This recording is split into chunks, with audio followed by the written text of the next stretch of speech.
नमस्कार दोस्तों, मेरा नाम है डॉक्टर भाविनी और मैं दीर्घायु आयुर्वेदिक पंचकर्मा सेंटर से बात कर रही हूँ। आज हम बात करेंगे एवीएन के बारे में। एवीएन यानी कि एवेस्कुलर नेक्रोसिस।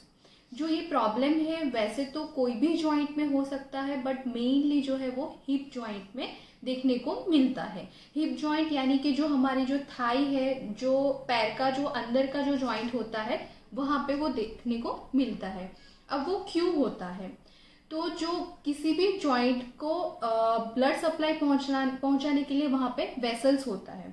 तो अगर किसी भी रीजन की वजह से जो वेसल्स है वहां पे ऑब्स्ट्रक्शन है, उसमें कुछ बाधा आ रही है और वहां पे खून पहुंच नहीं रहा है, तो क्या होगा? जो जॉइंट में खून नहीं पहुंचेगा तो वो जीवंत नहीं रह पाएगा। फॉर एग्जाम्पल अगर हिप जॉइंट की बात करें तो उसमें जो फीमर होता है, जो फीमर नाम की एक जो हड्डी होती है, तो उसका जो ऊपर का हिस्सा होता है वो एक बॉल टाइप का होता है, इसीलिए उसके बॉल एंड सॉकेट जॉइंट भी उसको बोला गया है।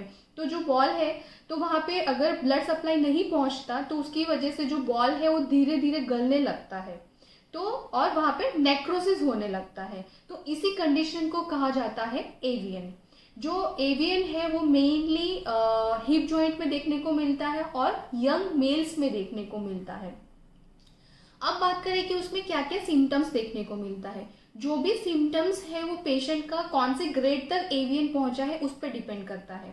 अगर हिप जॉइंट के एवीएन की बात करें तो सबसे पहले जो ग्रेड 1 है, तो उसमें क्या होगा? पेशेंट का जो हिप जॉइंट है वो हेल्दी है, इतना कुछ प्रॉब्लम नहीं है।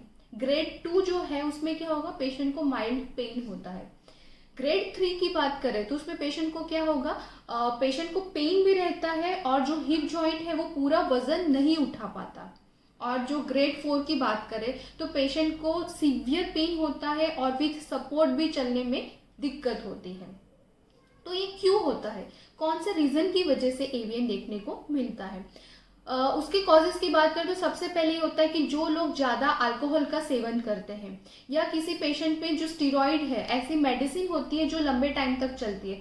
फॉर एग्जांपल किसी को स्किन की त्वचा विकार, चमड़ी का कुछ बीमारी है, या फिर रेस्पिरेटरी रिलेटेड कुछ प्रॉब्लम है, तो उसमें लंबे टाइम तक स्टीरॉइड मेडिसिन दी जाती है, तो उनमें ये एवीएन जो है वो देखने को मिलता है। अगर किसी भी कारण से कोई चोट लगी है और वहां पे जो ब्लड सप्लाई उसको डैमेज हुआ है और ब्लड सप्लाई जॉइंट्स को नहीं पहुंच रहा है, तो उसकी वजह से भी हो सकता है। आईबीएस वाले पेशेंट में भी ये देखने को मिलता है। ऑटो इम्यून डिसीजेस यानी कि जो हमारे शरीर की रोग प्रतिकारक शक्ति है, जो हमें बचाने के लिए, डिसीज से बचाने के लिए, बट वो हमारे हेल्दी जॉइंट पे हमला कर देते हैं, तो उसे कहा जाता है ऑटो इम्यून डिसीज। तो वैसे केसेस में ये देखने को मिलता है।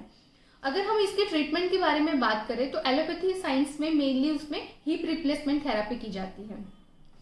बट अगर हिप रिप्लेसमेंट थेरापी है, अगर वो करवाते हो तो उसमें क्या दिक्कत हो सकती है?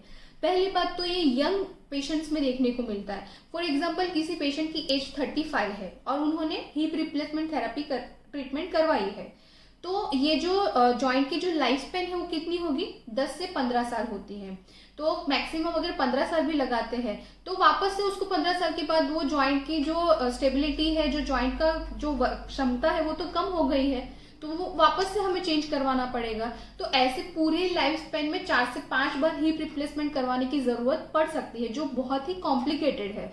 और क्या होता है कि जो पहले एक बार करने के बाद जो जॉइंट में मूवमेंट होती है वो बाद में दूसरे तीसरे ऑपरेशंस के बाद नहीं हो पाती है, तो और उसके जो कॉम्प्लिकेशंस है वो भी बढ़ जाते हैं। अब बात करें कि आयुर्वेद में हम क्या कर सकते हैं। आयुर्वेद में ये जो एवीएन है उसको हम वातरक्त कंसिडर कर सकते हैं। उसमें जो ट्रीटमेंट है वो mainly internal medicine and panchakarma therapy ऐसे दी जाती है। अगर पंचकर्मा थेरेपी की बात करें तो उसमें मेनली जो जॉइंट अफेक्टेड है वहां पे लोकल बस्ती चिकित्सा की जाती है। फॉर एग्जांपल अगर हिप जॉइंट अफेक्टेड है तो वहां पे जो मेडिकेटेड ऑयल है वो पर्टिकुलर टाइम के लिए वहां पे रखा जाता है, 30 मिनट्स 45 मिनट्स। फॉर एग्जांपल मूरीवेन्ना ऑयल या नारायण महानारायण ऑयल, सहचरादि तेल, वो वहां पे रखा जाता है। अगर हिप जॉइंट अफेक्टेड है तो वहां पे बस्ती की जाती है, उससे बोला जाता है वंक्षण बस्ती, या फिर वहां पे लेप चिकित्सा की जाती है। जलों का अवचरण चिकित्सा यानी कि वहाँ पे लीच थेरेपी की जाती है, नीरू बस्ती और अनुवासन बस्ती दी जाती है। तो ये जो पंचकर्मा थेरेपी है उससे पेशेंट के पेन में बहुत अच्छा रिलीफ मिलता है। अगर इंटरनल मेडिसिन की बात करें तो केशर गुगुलू, गोक्षादि गुगुलू, लाक्षादि गुगुलू, गंध तिल कैप्सूल, मांसपाचक, अस्थिमज्जा पाचक, डिपेंड करता है कि पेशेंट की पहले तो पूरी हिस्ट्री ले जाती है, कौन से ग्रेड तक पहुंचा है, उसके बाद पेशेंट की जो इंटरनल मेडिसिन है और वो पंचकर्मा थेरेपी वो साथ में कंबाइन करके पेशेंट को दी जाती है। पेशेंट के जो पंचकर्मा की सिटिंग होती है, इवन फर्स्ट पंचकर्मा की सिटिंग के बाद भी पेशेंट को पेन में अच्छा खासा रिलीफ मिलता है। पेशेंट को 30 to 40% पेन में रिलीफ मिलता है।